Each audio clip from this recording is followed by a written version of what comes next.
The JoJo lands, absolute cinema, complete peak, 100%. I love it. I love it to death.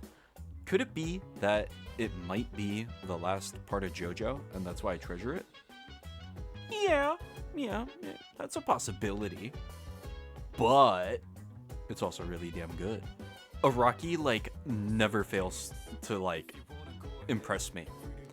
I mean, okay, maybe with Toru, he was kind of shitty, but part 9, I really like the direction. The fact that it starts off with a heist as a prologue. Uh, yeah. What I find the most interesting out of all the aspects so far is definitely our main character, Jodio, which also means fucked in Spanish, which kind of adds to his charm, in my opinion. Jodio has so much potential to grow. Is like what I find the most interesting. Is he I feel like, well, Araki even said this. He's gonna like start off as like some asshole, some like douche, and he's gonna like grow into a character. And recently, in the latest chapter at the time of recording this, chapter 21, Howler, the guy who's set up to be the main antagonist, is also like foreshadowed to have like some character growth along the way as well. And the fact that the hero and the villain sort of like grow into their roles is something that I don't recall happening in like JoJo, where it's like they're slowly like being molded, growing as people together, and that's so fascinating. And I'm really excited to see what Araki does with this. Another really cool thing about Jodio is definitely his design.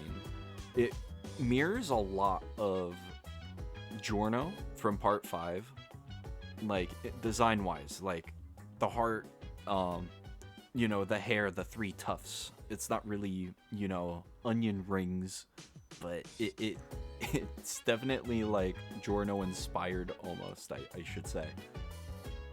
And then we see Jodio's, I'm just gonna say brother.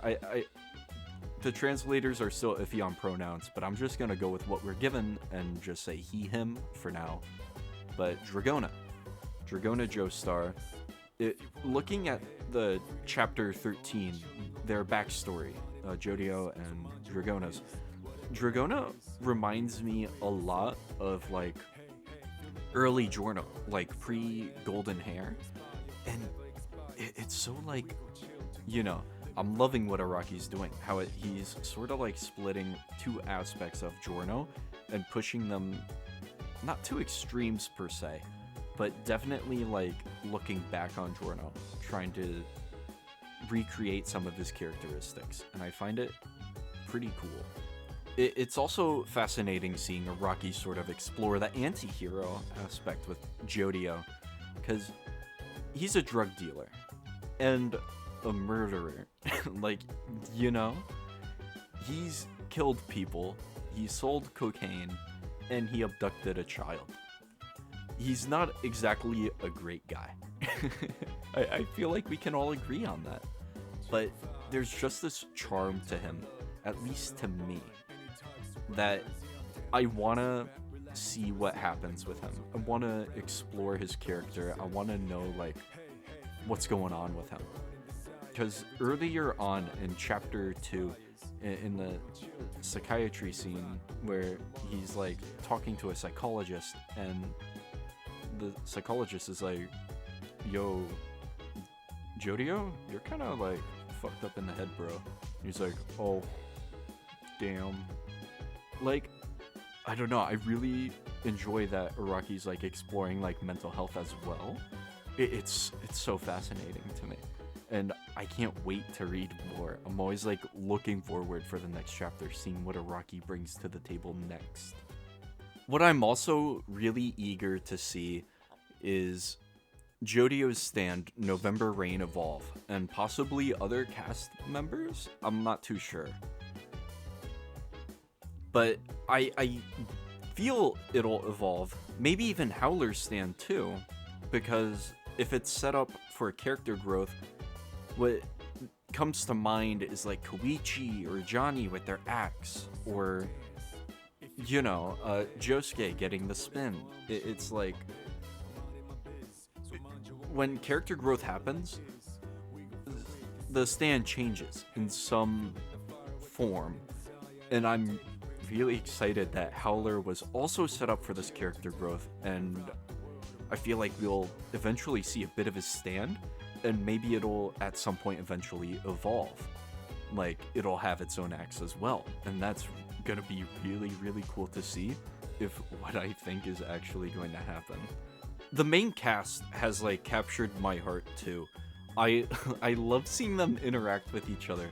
Like Usagi and Dragona, like he's like head over heels for him, and he's like, dude, get the fuck away.